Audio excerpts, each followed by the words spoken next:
All right, we're joined now by international relations expert, Professor John Stremlau, who's joining us on the line. Prof, good to have you, and thank you very much for your time. Maybe just for those who might not understand the process, just a little bit of a 101. An impeachment process, a House impeachment process in the United States, is it the same as how we would carry out Section 194 process here in South Africa? Well, yes, in the sense that you have in our constitutions provisions for the removal. In the case of the U.S., the language is high crimes or misdemeanors, but there have been very, very few impeachments until recently, even though the Clinton impeachment in the 90s and then the two impeachments against Donald Trump had prior evidence. This is a house fishing expedition in my view and in the vernacular. They don't really have, despite the clip that you played, any hard evidence that Joe Biden is complicitous with some of the business practices that his son Hunter engaged in. I wish Hunter had not been so cavalier about going into partnership with Ukrainian businesses. But, before they mounted an impeachment process against Donald Trump, they had a transcription of an authoritative transcription of a conversation he had with Zelensky, where he was simply threatening to withhold arms to Ukraine if Zelensky would do him a favor and implicate Joe Biden. I mean, this goes round and round all the time. It's very partisan. And in the case of McCarthy, he's in the House of Representatives, and usually they have a general House initiation that is a condemnatory, but he's doing this unilaterally, which is a bad precedent, and it'll never pass the Senate. So I worry more about Donald Trump becoming president a second time than I do about Joe Biden being impeached. So let's look at what you're saying there, Prof, what the allegations are from what the Republicans are alleging, that there were business dealings with foreign entities by Hunter Biden, and he arranged access to the then Vice President Joe Biden, which is abuse of power, I suppose, in their version. They also allege that the president himself could have profited there, which is corruption. But they also go further and say the president could have got the Justice Department to interfere with the investigation into Hunter Biden's tax issues. What evidence are they providing for all these allegations? None, and that's very important. Your focus is the right one. Where is the evidence?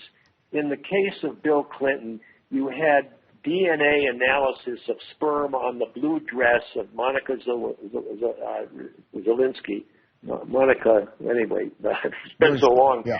But in any case, he had the blue dress, and he was caught lying to the American people.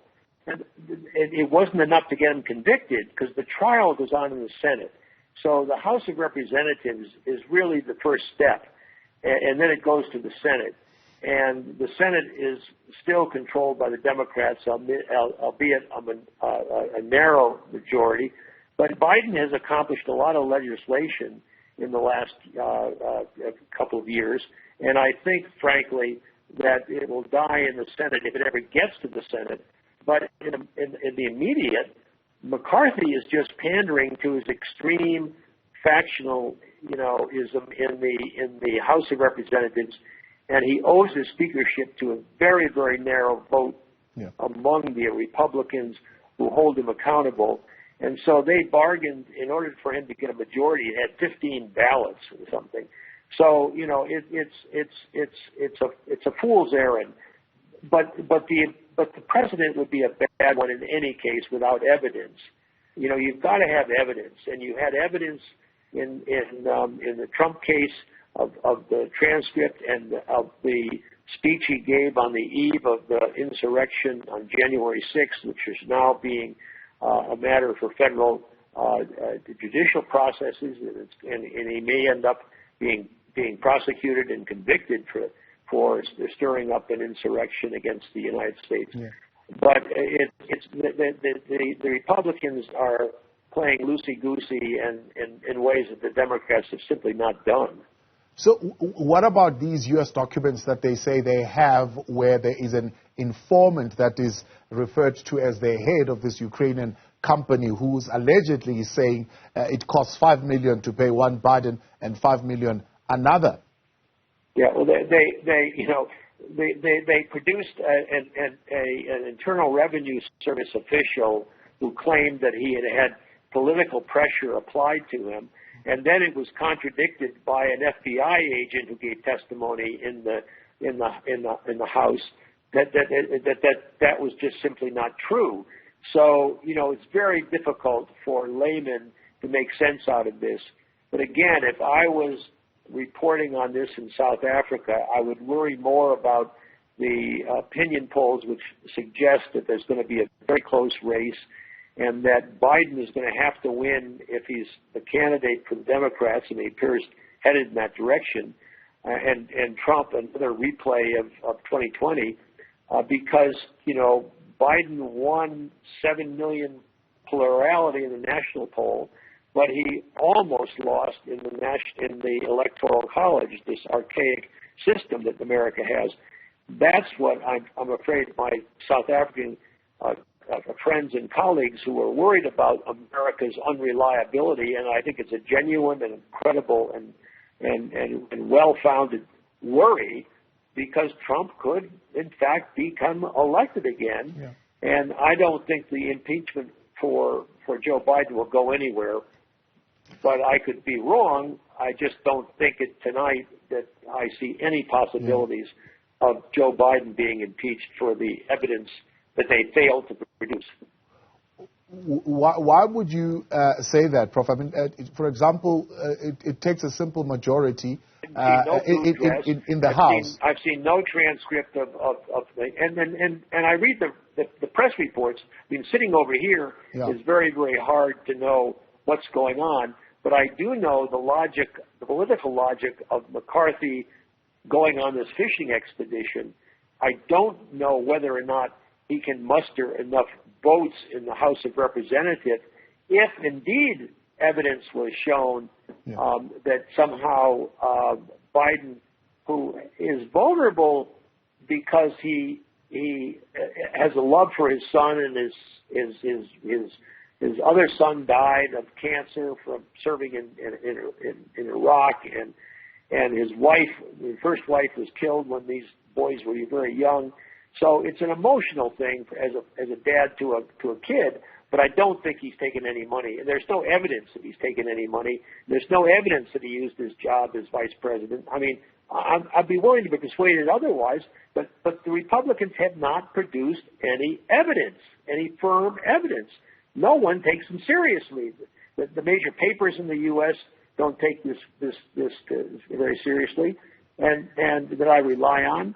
And I don't take it, whether it's the Wall Street Journal or the Washington Post or the New York Times. I just don't see it. Even Fox News is not on the warpath. Yeah. What do you make of, I suppose, it would be expected that Donald Trump has been privately spurring the House Republicans on to say, go ahead with this impeachment? Yes, absolutely. Absolutely. Trump never misses an opportunity to pull people's chains, and he did so with the Hillary Clinton emails in 2016. And I remember from that campaign that it was Joe Biden who was advising Hillary Clinton not to raise the Hollywood tape, but with Donald Trump, you've got a politician, a demagogue, an autocrat in the making, a Putin fanboy, who will say anything. They documented 30,000 lies that he told when he was president. I mean, I've never seen in my lifetime and in the history of the United States as despicable a human being occupying the chief executive of a major democracy. We have a lot of complaints about the process here, but nothing compares to the election of Donald Trump in 2016. And, he lost the popular vote by 3 million votes to Hillary Clinton, but he won in the Electoral College. And he wants to win again. And the Republicans seem to be falling in line. Abraham Lincoln would be rolling over in his grave. I mean, this is just absurd, and it's an embarrassment as someone who was born in America to see that Donald Trump is in contention again. International relations expert John Stremlau, appreciate your time there and that intervention tonight.